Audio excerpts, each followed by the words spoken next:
Chief Minister oidrabasu relief camp ta lanjennaduna leiriba meeoi shinggi angamba thakta mateng pangkhigani haina hannagi Chief Minister N Biren na phongdokhre. Wafam asi ngasi ibudau marjing expo 2025 phongdokpagi thauramda phongdokhibani. Thauram aduda Chingtam anidagi amadi IDPs entrepreneurs singi stall humpurom hangdoktuna saruk yakhe. Paumi singna hangba wahang amagi paukhum piraduna N Biren hai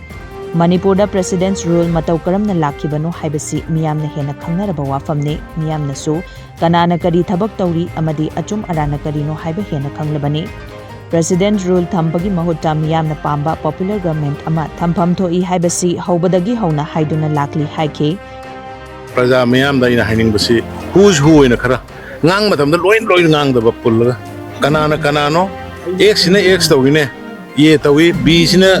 c tawine c sina c tawine na khantoga maramdi amuba angoba khantokradi angobuna kanano khangdre ising anaiba ising ga thau ko punba yade thau du thau gine na ngang biba ising guno ising ne na ngang biba pame loina mix up torga ngang ba phate kamai to nang asigi manipur gi situation si lakhi bono ta gi bono kang aina ngasa aina haibodi pr kamai lakhi ge kamai thamaki ge haibasi loina khangna re responsibility fujik hannagi popular ministry leading aida free ojeram basing do office sang bada woro amado free ojeram basing do fujikti even eko ge mla jing go free oidre haibani pr extend to basi ai gi mot oina di popular government ama leiba tangai phade lakpa tangai phade thambi ba tangai phade asi ai ge hobodagi demand ro lai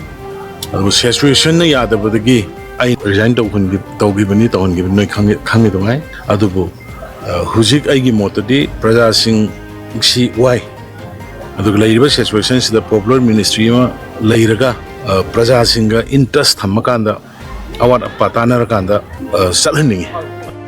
Numit mangani chathagadaba Center for Research on Environmental Development CRED amadi Northeast Women Entrepreneurs Association NEWEA Manipur chapter anina khutchamnaduna sinduna pangthokpa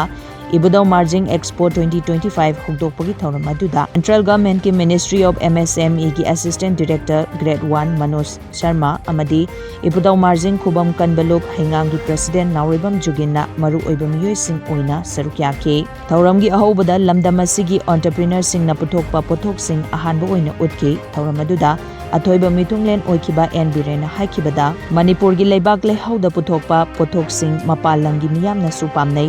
MSME gi makhada North East ki oina small scale industry tawbada Manipur na 2017 da BJP na luching balenga klakpadagi 2023 May gi mamang faubada chahi taret makok thongduna leirami masida hairiba chahi taret asida state asigi law and order yauna sotharaba hiram kaya semgatuna saukhat lamjel da khumang sausingba state ama oiduna lakhibani haike ngasigi mirol na kathokpaga loina na thengna hodrabadi tungi mirol na awaba tahogani pham kanduna khanduna leirabadi tungda lakadoriba mirol di asuki matik wa hogani ngasi hakthengna na awa ana taraba relief camp ta lanjennaduna leiriba meeoi shinggi angamba thakta mateng pangkhigani Chief Minister oidrabasu makoi khudingmak masagi mayumda hanjinnaba leptana honakhigani hainasu phongdokhe. Please do recall the last 7 years ekogi BJP led NDA government gi 2017 dagina 17 March tai wasak logjabani madudagina 23rd May gi 3rd yogdine gi mamangi sahi tareto angri yengo haidana we were tough in the entire Northeast MSME gi sigi industry masa tawba mayam sigi daida koina Northeast e koina top around 13,000 hand registration tawkan anna honaramani startup adagi Chief Minister gi business support scheme matang tawkanda aduna aikoina ayama matamda donor gi MSME gi competition le koi gi akogi entrepreneurship yamna extraordinary talent leiba se suppose hoji mata da khohi akogi leiba product natural product mayam sida ba koi value added kharga tawra matung ba ko non international compete to se hoji ki perfume gi do harame koi manu tamili 20 moi gi perfume sidi 24 hours sale pung kun mari sale Ada sukumba yang dynamic ko youth mayam ama Manipur da makal makha gi thabak tawri madu gi damta ne khoina khogi startup hang to mi ba adagi business Chief Minister gi business sports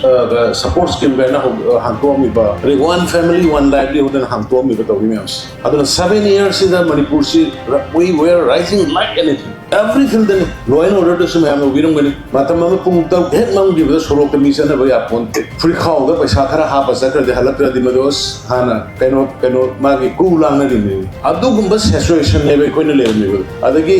mayam ubiram gani petrol liter ama phangna na bokona bada ngasi yungdang dagi leptoi ni queue petrol liter ama launa ro petrol manga liter manga launa na bagi ngasi yungdang dagi queue leptoi ne ba aduga hayeng do adu phangbu su yaw ni phangdak su yaw ni phangdabu da ba kangu do na ikoi lupa chani de lai ni petrol chahum de lai ni adu gumba gi situation do last 7 years later ikoi law in overcome torkanda with the support of the masses praja mayam gi support ka loina na koni amna smoothly